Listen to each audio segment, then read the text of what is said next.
इसी कड़ी में देखिए प्रधानमंत्री नरेंद्र मोदी आज बीजेपी हेडक्वार्टर पहुंचे।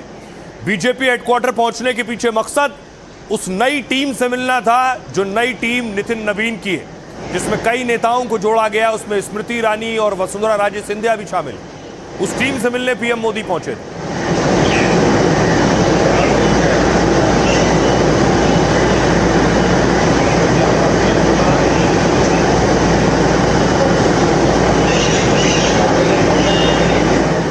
और उसके बाद देखिए सबसे पहले पीएम मोदी ने उस टीम के साथ तस्वीर खिंचवाई है। ये वो पूरी टीम है, नितिन नवीन की टीम कहिए, बीजेपी की टीम कहिए। अब इस टीम पर ही बड़ी जिम्मेदारी है बीजेपी को आगे बढ़ाने की। इस टीम के साथ मीटिंग में प्रधानमंत्री नरेंद्र मोदी ने संबोधित भी किया। पीएम ने क्लास भी ली नई टीम की कि कैसे काम करना है, कैसे आगे बढ़ना है, युवाओं को खुद के साथ कैसे जोड़ना है।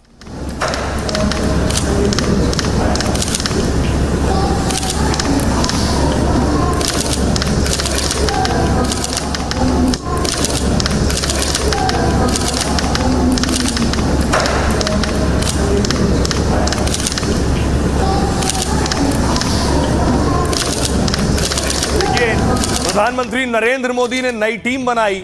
अब नई टीम से क्या कुछ कहा है पीएम मोदी ने, नई टीम को कैसे काम करना है, देखिए। पीएम मोदी ने नई टीम को संबोधित किया। नितिन नवीन की टीम आज पहली बैठक थी इस टीम की। पीएम मोदी ने इस टीम से मुलाकात की। जेनजी से संवाद को लेकर बीजेपी ने यह टीम बनाई है। बीजेपी अध्यक्ष नितिन नवीन इस टीम को लीड करेंगे। स्मृति ईरानी को इस टीम में शामिल किया गया।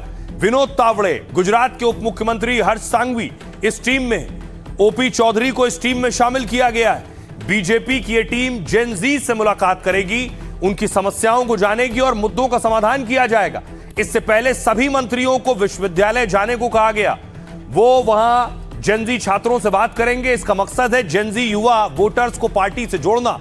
2027 में बीजेपी पंजाब सहित 7 राज्यों में विधानसभा चुनाव होने, यूपी और पंजाब, इन 7 राज्यों में करीब 22% वोटर 8 से 29 साल की उम्र के।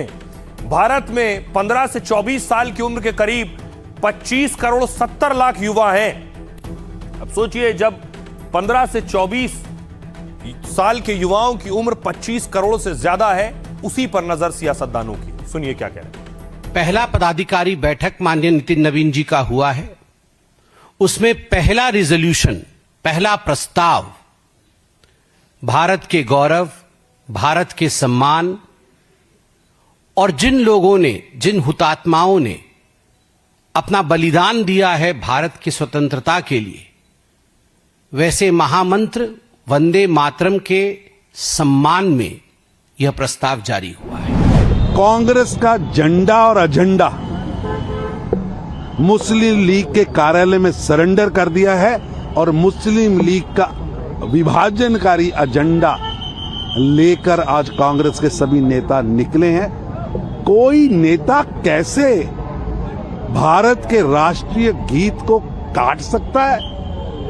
140 करोड़ भारतीयों का सम्मान है राष्ट्रीय गीत। भारतीय जनता पार्टी नरेंद्र मोदी जी के नेतृत्व पर क्या सेवा कार्य किया, पूरा देश की आम जनता के साथ, पिछड़े हुए जनता के साथ, अनुसूचित जाति का साथ, युवाओं के साथ, महिला का साथ क्या हम लोग किया है और आने वाला दिन में हम लोग क्या करेंगे। ये हमारा सेवा संकल्प अभियान चलेगा जो पूरे 1 महीना चलने वाला है, जिसमें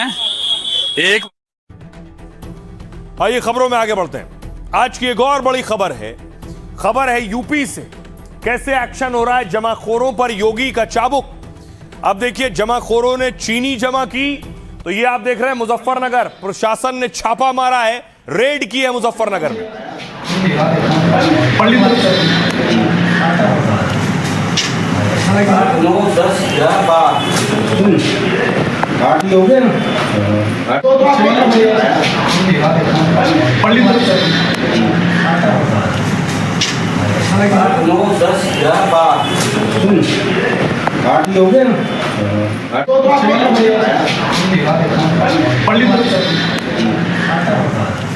न सिर्फ मुजफ्फरनगर, अगली तस्वीर देखिए, बागपत में भी रेड हुई है। प्रशासन चौकस हो गया है, जमाखोरों पर एक्शन हो रहा है।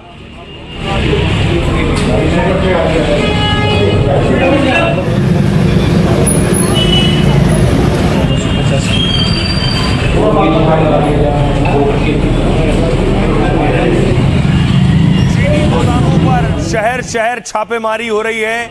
चीनी के जमाखोरों को कसा जा रहा है। अब यह तस्वीर देखिए, न सिर्फ चीनी, दूसरे खाद्य पदार्थों पर भी एक्शन हो रहा है। पनीर देखिए, नकली पनीर पकड़ा गया, उस पर भी कार्रवाई हुई।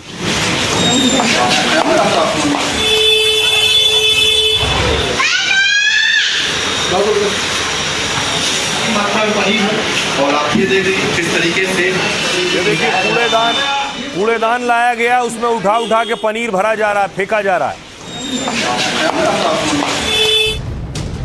एक तरफ देश में चीनी के दाम आसमान छू रहे हैं, तो दूसरी ओर योगी ने छापेमारी शुरू कर दी है।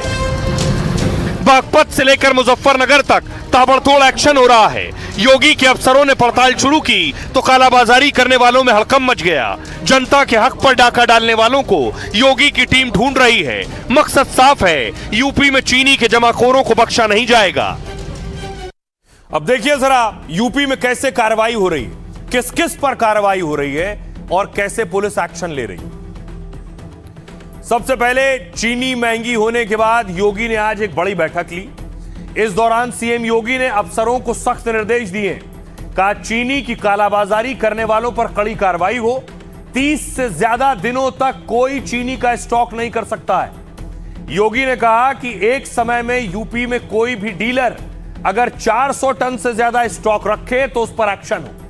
योगी के साफ निर्देश हैं कि बाजार में सप्लाई रुकनी नहीं चाहिए ताकि लोगों पर चीनी की किल्लत या महंगाई का असर न पड़े। नियम के खिलाफ भंडारण न हो, इसकी निगरानी की जाए। सीएम के आदेश के बाद बागपत में अफसर फील्ड पर उतर गए। एसडीएम और सीओ ने एक चीनी गोदाम पर छापा मारकर पड़ताल की। मुजफ्फरनगर में चीनी व्यापारियों पर रेड मारकर स्टॉक की जांच की गई। संभल में कालाबाजारी रोकने के लिए प्रशासन ने स्टॉक चेक किया। बरेली और नोएडा के डीएम ने बैठक कर स्टॉक की जानकारी ली है। सीएम ने गड़बड़ी पर एस्मा के तहत एक्शन की बात कही है। एस्मा का मतलब होता है आवश्यक सेवा अधिनियम, यानी जो देश या राज्य में जरूरी चीजों सेवाओं की सप्लाई होती है उस पर अगर जमाखोरी करता है, इस कानून का उल्लंघन करने पर सरकार एक्शन ले सकती है। आरोपी को गिरफ्तार और दोषी पाए जाने पर सजा हो सकती है। एस्मा के तहत 6 महीने तक की कैद या जुर्माना या फिर दोनों हो सकता है।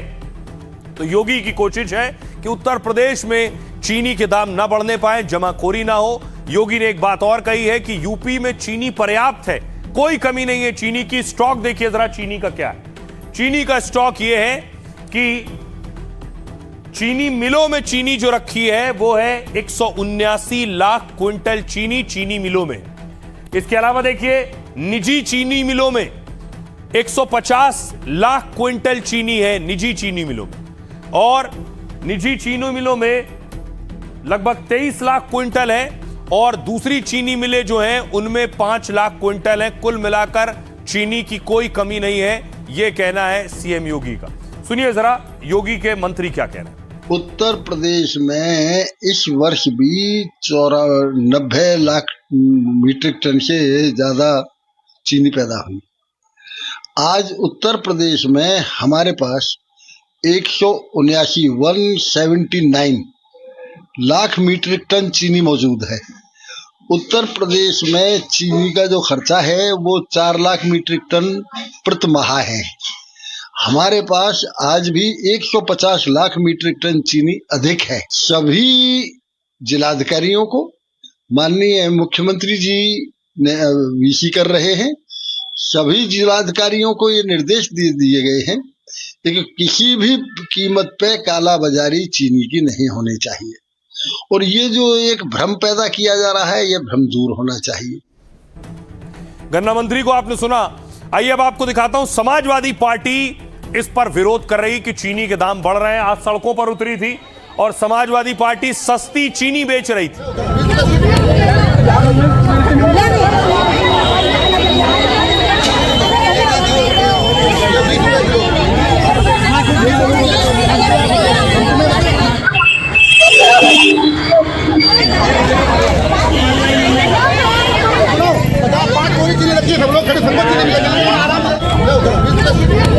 आराम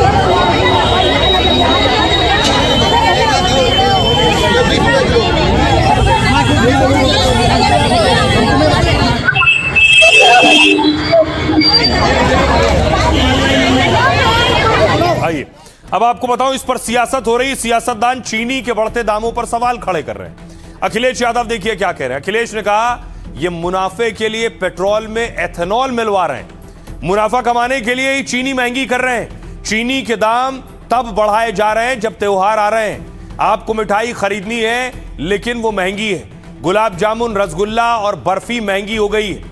मल्लिकार्जुन खड़गे ने कहा त्योहारों से पहले चीनी की मिठास में कड़वाहट घुल गई है, क्योंकि 3 महीने में चीनी करीब 40% महंगी हो गई है। जनता पर पड़ी मार, महंगाई की मार का जिम्मेदार आखिर कौन है? चीनी की कमी है और सरकार विदेश से चीनी मंगा रही है। यह कैसा आत्मनिर्भर भारत है जहां आयात करना पड़ रहा है, दूसरी तरफ गन्ने को पेट्रोल में मिलाने के लिए एथेनॉल में झोंक रहे हैं। भारत दुनिया का बड़ा चीनी उत्पादक और निर्यातक देश है, लेकिन आज चीनी का स्टॉक 9 साल के निचले स्तर पर क्यों है? अरविंद केजरीवाल कह रहे हैं देश में चीनी की कीमतें बेतहाशा बढ़ रही हैं, क्योंकि देश में चीनी की भारी कमी हो गई है, क्योंकि गन्ने से मोदी जी ने एथेनॉल बना दिया है। करीब 30 लाख टन चीनी के गन्ने से एथेनॉल बना दिया गया है। मोदी जी कह रहे हैं एथेनॉल बनाकर विदेशी मुद्रा बचाई है, लेकिन उसी विदेशी मुद्रा से अब चीनी आयात कर रहे हैं। केंद्र सरकार ने कहा कि महंगी चीनी को एथेनॉल से जोड़ने को गलत बताया है। एथेनॉल के चलते ऐसा होने के दावे का खंडन किया है। कहा कि एथेनॉल का बड़ा हिस्सा खराब अनाजों से बन रहा है, उसका गन्ने से कोई ताल्लुक नहीं। सुनिए सियासतदानों को। दिल्ली लखनऊ में बीजेपी की सरकार है। अब आप सोचिए चीनी कितनी महंगी हो गई,